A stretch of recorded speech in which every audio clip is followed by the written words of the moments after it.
Approaching the target location. Scanning for signs of life. Life forms detected. 2.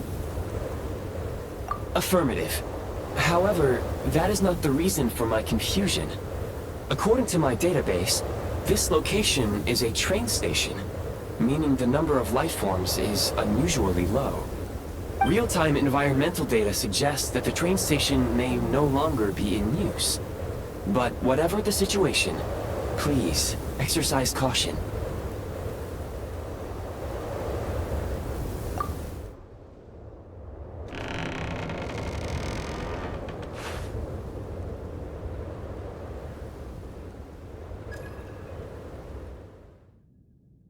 Paimon!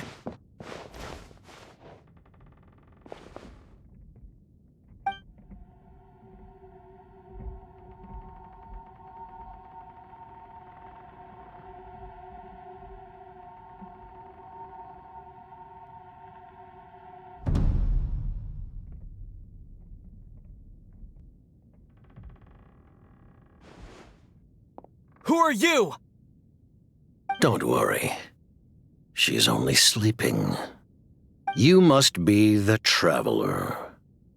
She called your name repeatedly while attempting to battle her way through the blizzard. Newcomers to Snezhnaya struggle to adapt to the sheer cold at the best of times. Lately, even the locals are suffering, with a powerful monster having summoned a bitter snowstorm.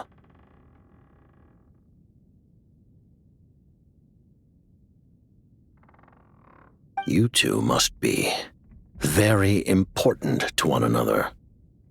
You should take more care not to get separated. Your eyes.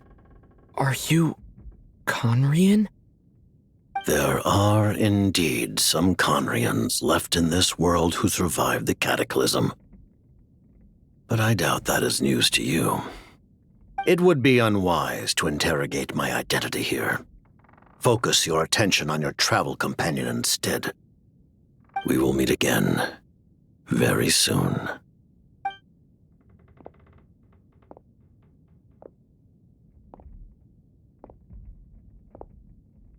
The unidentified subject has now left the area. He appears to be an individual of great significance, but my search has yielded no relevant data. I will try searching the database again. Against the odds, your companion is safe and sound. The other person even left a blanket for her.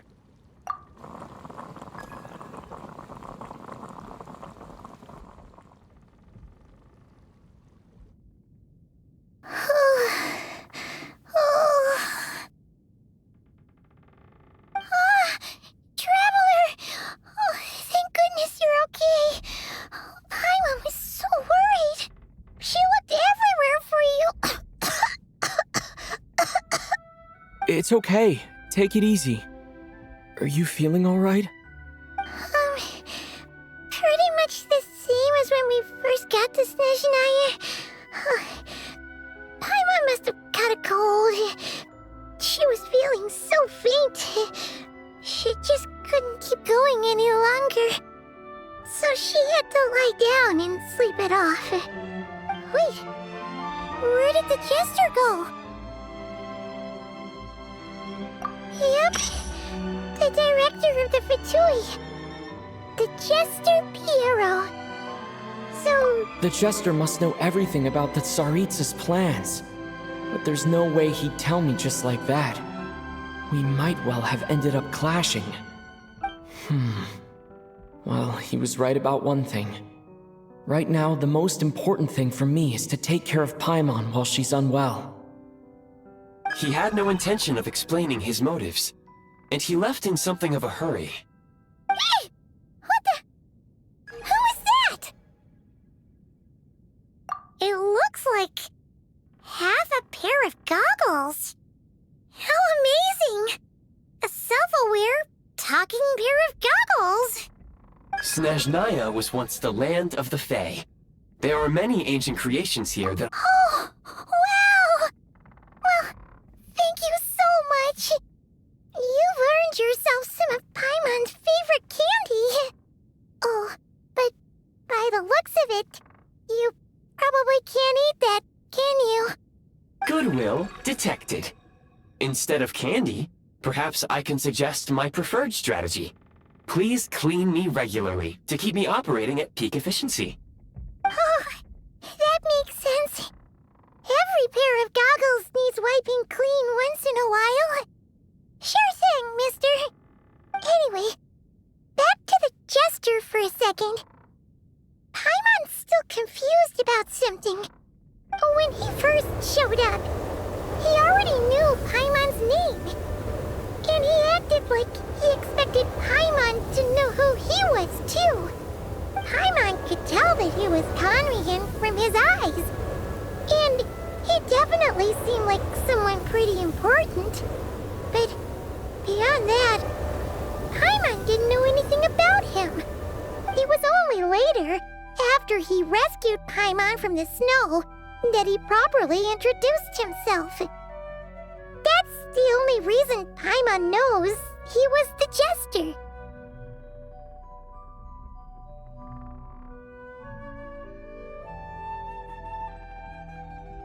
Oh, seems unlikely. He ran into the snow following the sound of Paimon's voice, with a really anxious expression on his face. He didn't act like someone who knew she would be here in advance. And after bringing Paimon here, he just stared out at the snow. He didn't do anything to Paimon at all. In fact, he barely said anything. Wouldn't even answer any of Paimon's questions either. Paimon didn't feel unsafe around him, and he didn't seem to have any ulterior motives. For all we know, he might have just ignored Paimon's questions so she'd give up and go to sleep. Please allow me to interrupt. Fatui and director are unfamiliar terms. May I ask for clarification? Wait, you've seriously never heard of the Fatui? Oh, they're like the Tsaritsa's inner circle. Really powerful people. And the director is their boss. Understood. Since they hold elite positions and serve their god directly, it stands to reason that they would conduct themselves with due decorum. I am inclined to agree with your assessment, Miss Paimon. I did not detect any ill will from the gentleman in question.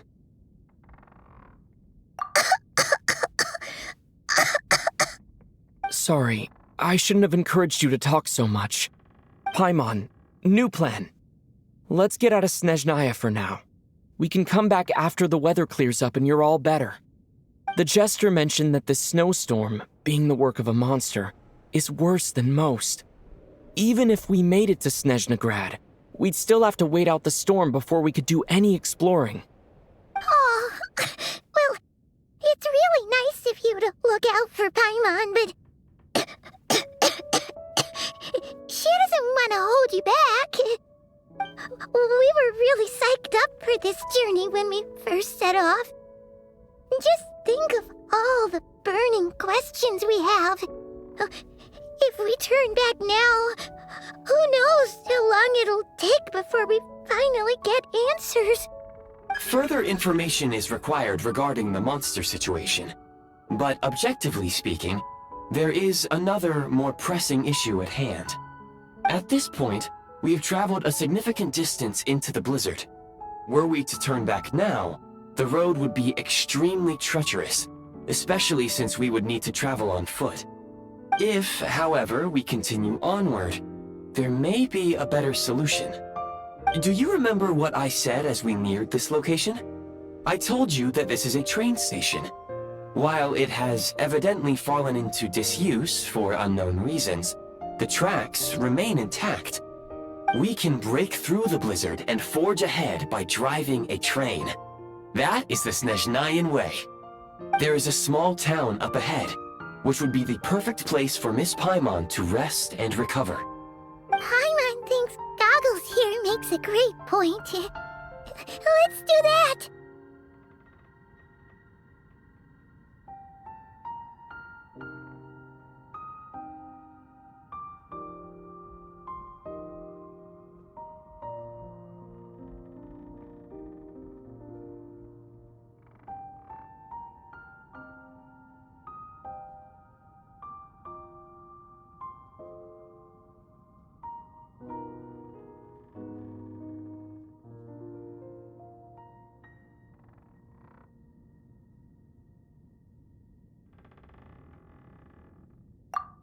come on.